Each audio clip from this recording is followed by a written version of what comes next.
Good evening, everybody. ESC Fan TV here once again, and we have got another song review for you. This time we're looking at Michael Rice's new single, which is dropping on the 17th of July, and this is called Breaking Three. Not to be confused with a very famous song by someone else, Nicholas Do Not Say a Word. Um, but with that, let's beat the panel, and first up, let's go to Nicholas. Hi, Nicholas. Hello, excited to be here, excited to be talking about some new music. Yes, and it ties in quite nicely with your show we love, so maybe in a few years you'll be able to do one about Michael. Maybe, we'll see. And directly below me we have Gustav. Hello, everyone. I'm just casually sitting in my kitchen and having fun with these guys. Like everyone just does in Sweden, they just sit in their kitchen. Why not? Yeah, exactly. Why not? We have lovely kitchens in Sweden. And to my left, it's my British buddy. It's Tom. I needed someone else from the UK to help me with these two tonight. Hey, it's good to be here. Really looking forward to listening to. Well, I say really looking forward to listening to it. I've listened to it. It's a great song, but looking forward to reviewing such a great track.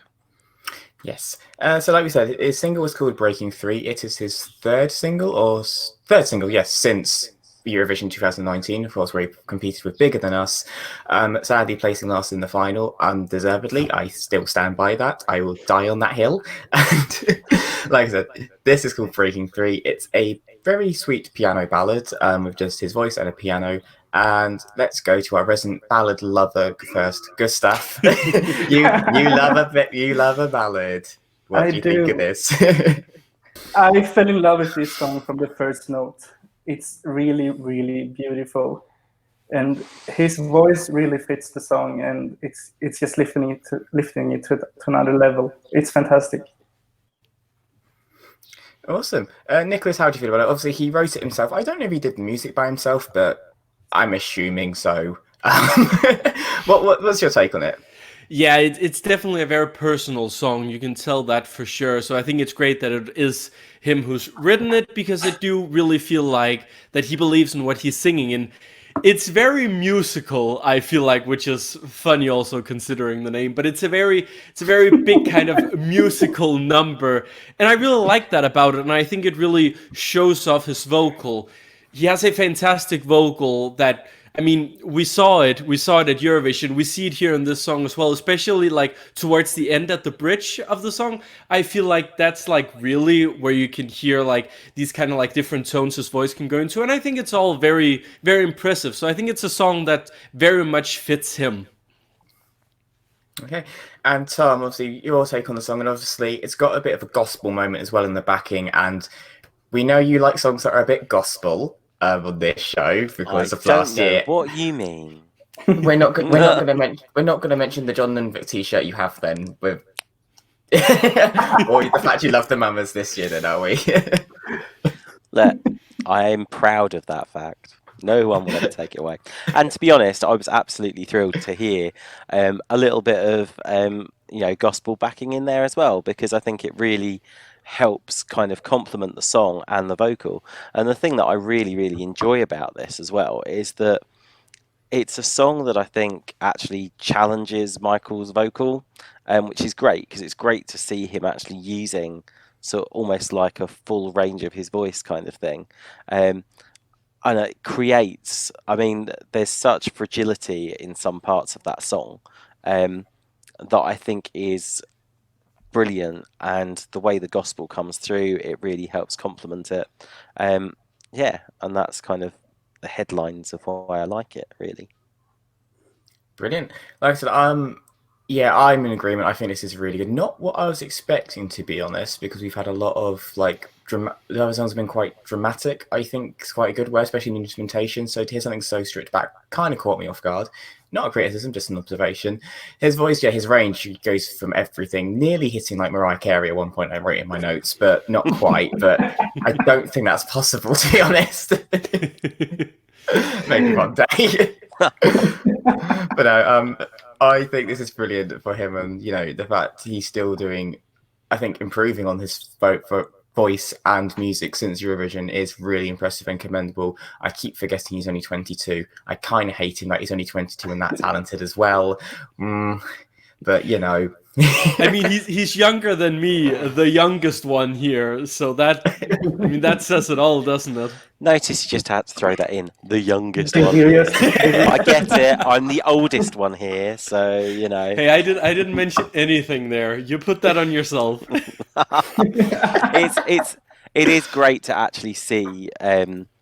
I mean, throughout all his music that's come out since he did the contest in 2019, you're getting a real sense of diversity in terms of different styles, in terms of different songs, and that's really, really good to see, because let's face it, I think the musicians that do best and the singers that do best, the ones that aren't necessarily one-trick ponies, as it were. Yeah. And he's certainly proved himself to be, very adept at many different styles with it. And this is just yet another string to a very well crafted bow. There we go.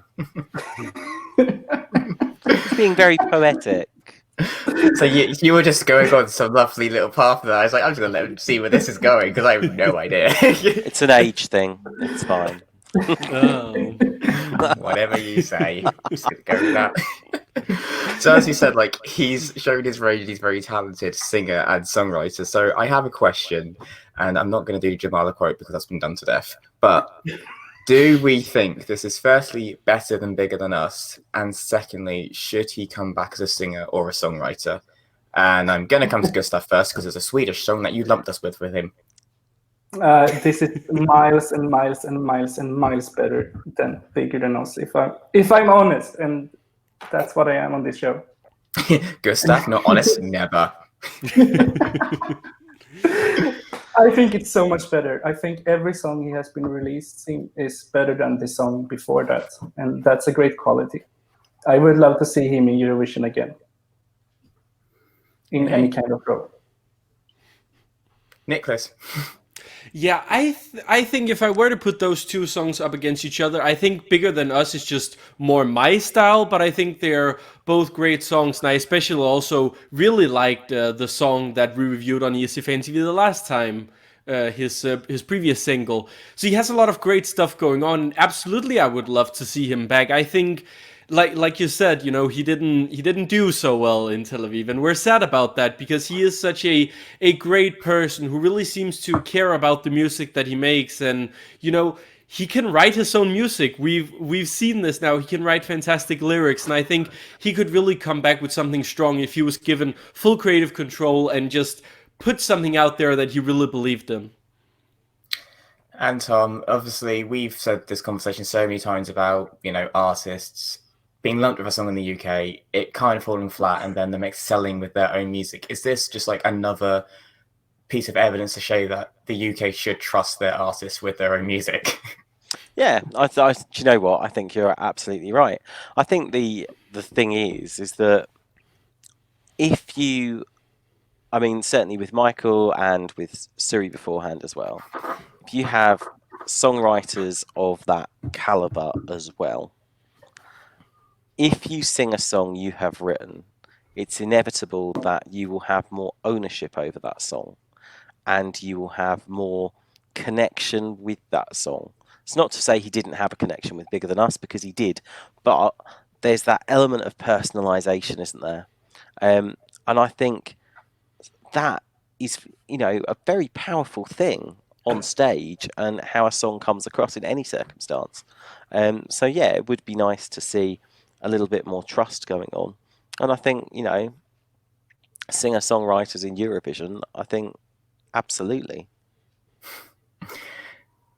Yeah, I agree. Like I said, like I think the UK should just let them do it, because how many times, well, the last few winners have all wrote their own song, if I remember rightly, and even the fan favorite this year, Daddy Flyer, wrote that song. So it would have carried on that trend if Iceland had won. So, God damn it, UK. But overall, I think this is a fantastic song. It's a brilliant single. It's very emotional, very personal to him, and I think it's very endearing and sweet, and I hope it does well for him. As we said, it comes out on Friday the 17th.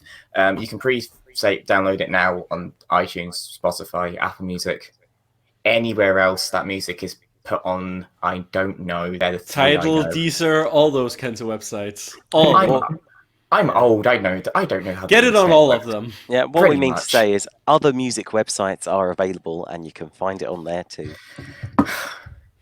All right, Mr. BBC PG Perfect teleprompter man. On that note, say we are massive fans of this song, and Michael, and we hope you are as well. Like I said, it drops on the 17th of July, so give it a listen and let us know what you thought on it. Finally, a big thank you to Michael and his production company for allowing us to listen to the song. We really do appreciate it, and yes, we just hope the best for him. But that is for all for now, so time to say goodbye to my lovely panel. So it's a goodbye to Tom. So yeah, thank you very much for having the opportunity. Go on, sorry. You might want to edit that again, actually, just thinking about that bit. He's just being poetic once more. It sounded very X Factor, to be honest. I know, don't worry. Bye, Tom. Bye. A goodbye to Gustav before he seems to like explode from laughter. Goodbye, guys. And a goodbye to Nicholas as well. Yes, goodbye. Hope we didn't kill Gustav again. It happens every time. Yes. Ron and Jack do that for him anyway. As a goodbye from me, make sure you check back because we'll be doing more shows. If you've missed it, we did the Best Ever Last Place on Saturday evening, which is great fun to watch. We're doing them again soon. We've also got another We Love coming up from Nicholas, but I'll let him discuss that on another day. And of course, we're going to have an episode of Eurovision Soup on the horizon as well once I finish editing it. So that's all to come. But until then, see you later, guys. Bye. Bye.